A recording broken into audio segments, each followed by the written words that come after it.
பீகார் சட்டமன்ற தேர்தல் இரு கட்டங்களாக நடைபெறும் நிலையில் 121 தொகுதிகளுக்கான முதல் கட்ட வாக்குப்பதிவு நாளை மறுநாள் நடைபெறுகிறது.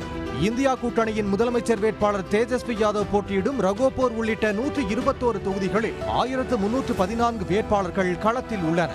தேசிய ஜனநாயக கூட்டணி மற்றும் இந்தியா கூட்டணி கட்சிகளிடையே கடும் போட்டி நிலவும் பீகார் தேர்தல் களத்தில் வேட்பாளர்கள் தீவிர வாக்கு சேகரிப்பில் ஈடுபட்டு வருகின்றனர்.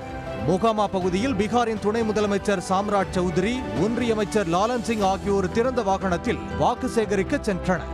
அப்போது அப்பகுதியில் மருத்துவமனை உள்ளிட்ட அடிப்படை வசதிகள் இல்லாதது குறித்து பொதுமக்கள் கேள்வி எழுப்பினர். அதற்கு பதிலளிக்க முடியாமல் துணை முதலமைச்சரும் ஒன்றிய அமைச்சரும் அமைதியாக அப்பகுதியை கடந்து சென்றனர். हॉस्पिटल आदि के बारे में क्यों नहीं बोलते हैं सर? आप कभी कुछ यहाँ का क्या समस्या का समाधान होगा कि नहीं सर? क्या है, क्या व्यवस्था है वहाँ?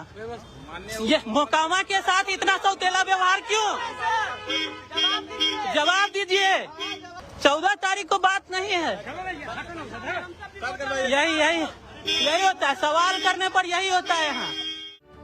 மற்றொரு பகுதியில் வாக்கு சேகரிப்பில் ஈடுபட்ட ஒன்றிய அமைச்சர் லாலன் சிங் பாஜகவுக்கு வாக்களிக்காதவர்களை தேர்தல் நாளன்று வீடுகளை விட்டு வெளியேற அனுமதிக்க கூடாது என பேசியிருப்பது சர்ச்சையாகியுள்ளது.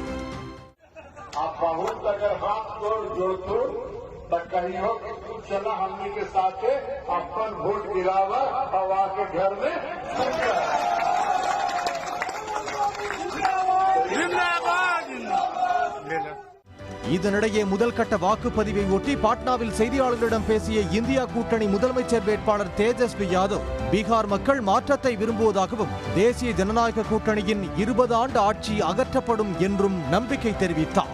இந்நிலையில் பீகார் தேர்தலுக்கான தேசிய ஜனநாயக கூட்டணியின் விளம்பரங்களில் நிதிஷ்குமார் படங்கள் இருட்டடிப்பு செய்யப்படுவதாக காங்கிரஸ் தலைவர் மல்லிகார்ஜுன கார்கே குற்றம் சாட்டியுள்ளார்.